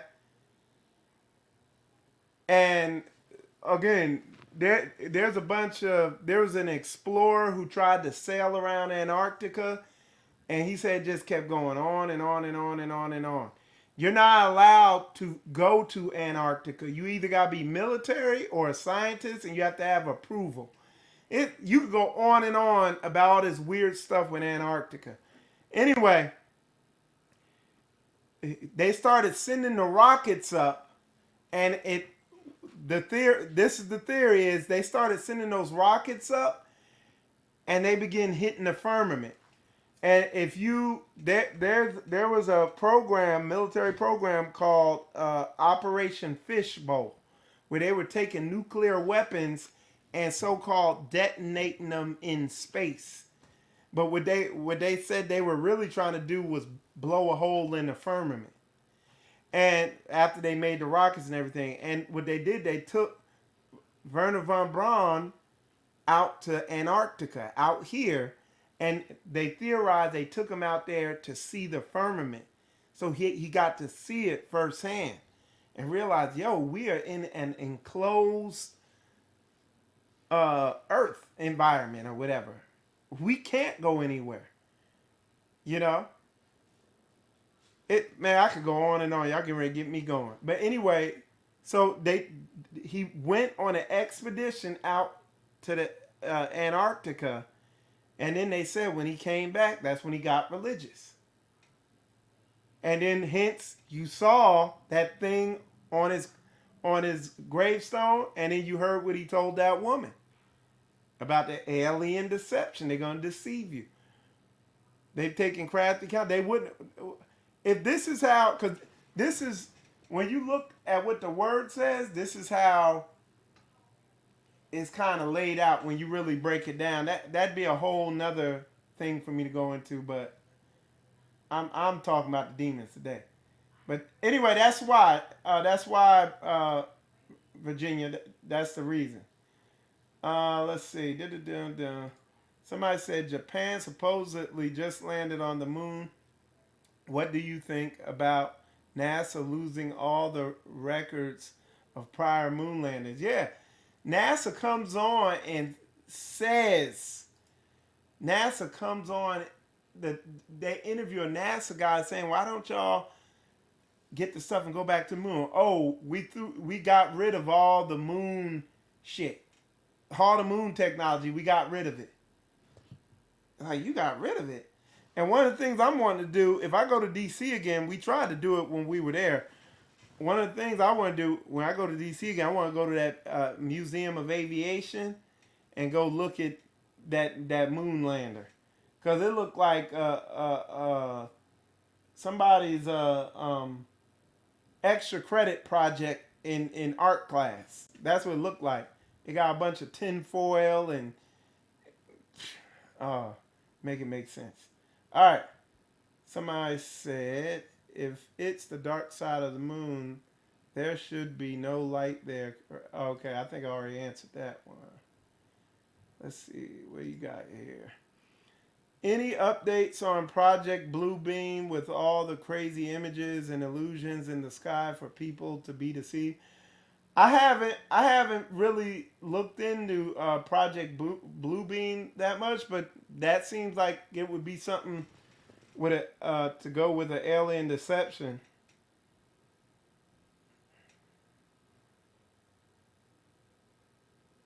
Yeah, so Yeah, let alone the pressure vacuum thing. Like how can a pressure exist right next to a vacuum? You see what I'm saying?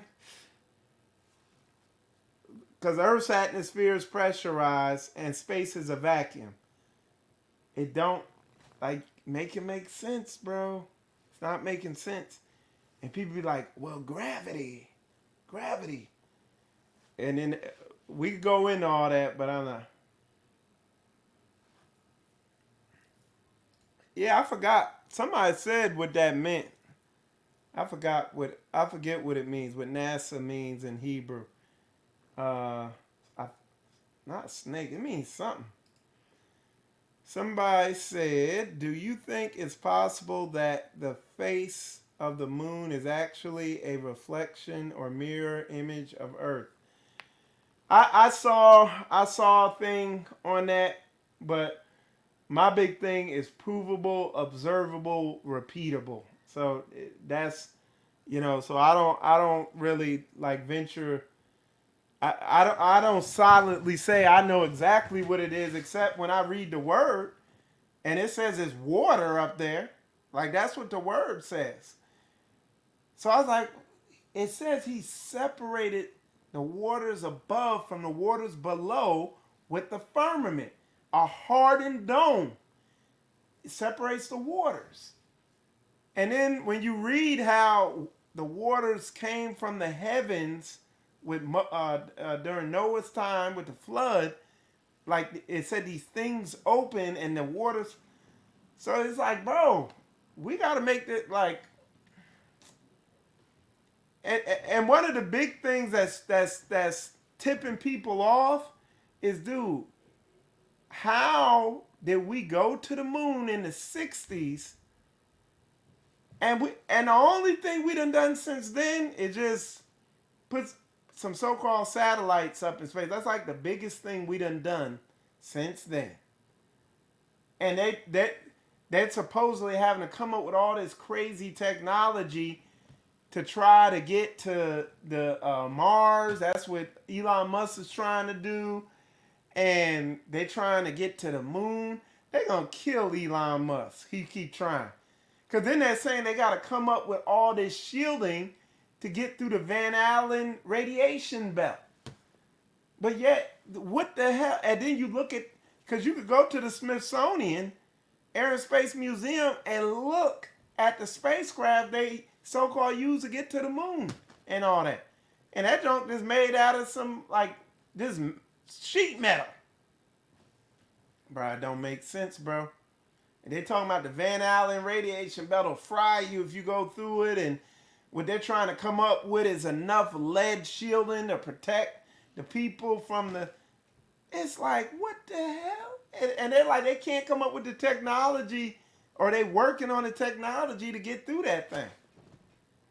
It's like, then how the hell you get to the moon? Because that's between here and the moon. The Van Allen radiation belt. Bro.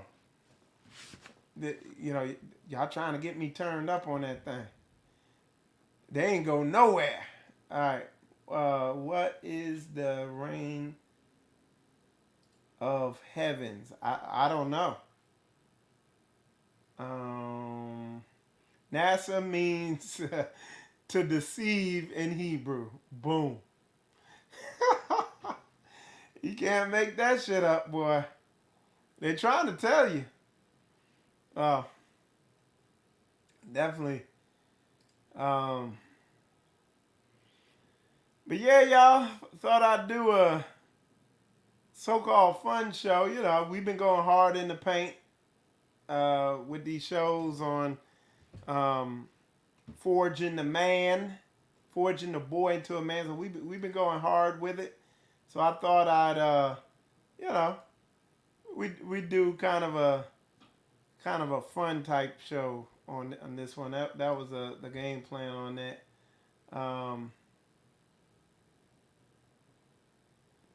Yeah. So, but anyway, with that said, man, I appreciate all y'all tuning in.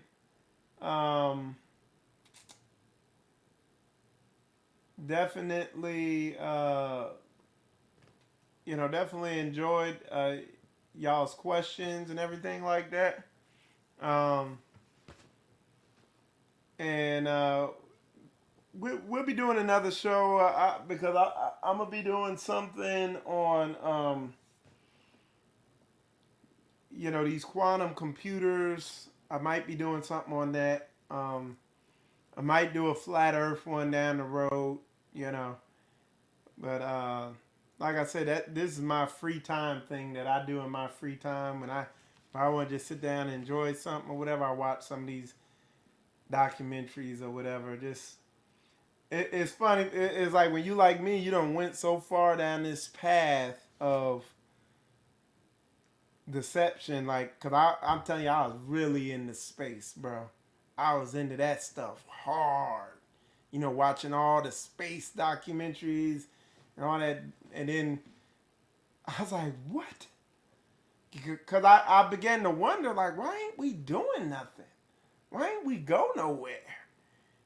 And guess what they're saying now? Let me tell y'all this. So what they're saying now is there is no interdimensional interstellar travel. You can't do it. Because if you got a ship going through space, the particles are going to erode the ship away to nothing. And it's going to blow up. Like, you begin to listen to the theoretical physicists. The theoretical physicists are like the stupidest. That's some of the dumbest stuff you'll ever hear. And you can just see them pulling stuff right out their ass and telling it to you. And you're like, okay, because they're putting some graphics behind. Oh, and you ain't questioning nothing, man. So, yeah, it hurt. I was traumatized. And then I was like, man, but then I just got so interested in what the word's saying because it's the only truth now. But anyway, y'all, we'll do more of these probably down the road. Appreciate all y'all tuning in. I'm Michael Israel. You are watching Spiritual Combat. And shalom, shalom.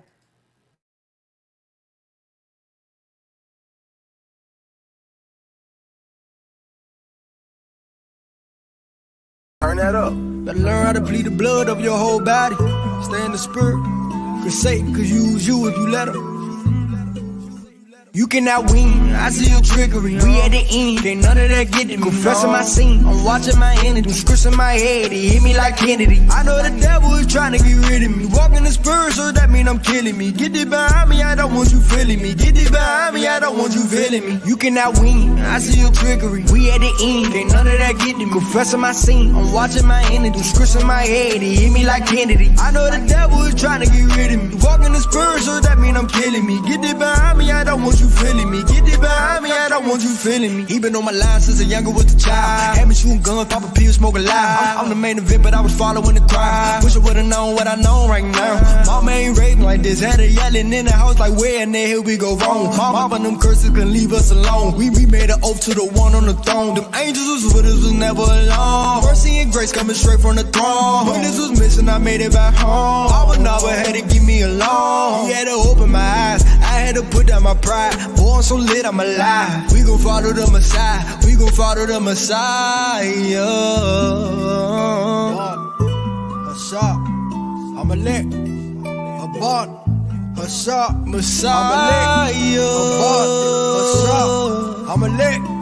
How about some of my Messiah? Ooh. You cannot win, I see your trickery. We at the end, ain't none of that get to me. Confessing my sin, I'm watching my enemy. Scripts in my head, it hit me like Kennedy. I know the devil is trying to get rid of me. Walking the spirit, so that mean I'm killing me. Get it behind me, I don't want you feeling me. Get it behind me, I don't want you feeling me. You cannot win, I see your trickery. We at the end, ain't none of that get to me. Confessing my sin, I'm watching my enemy. Scripts in my head, it hit me like Kennedy. I know the devil is trying to get rid of me. Walking the spirit, so that mean I'm killing me. Get it behind me, I don't want you feeling me. Get it behind me, I don't want you feeling me.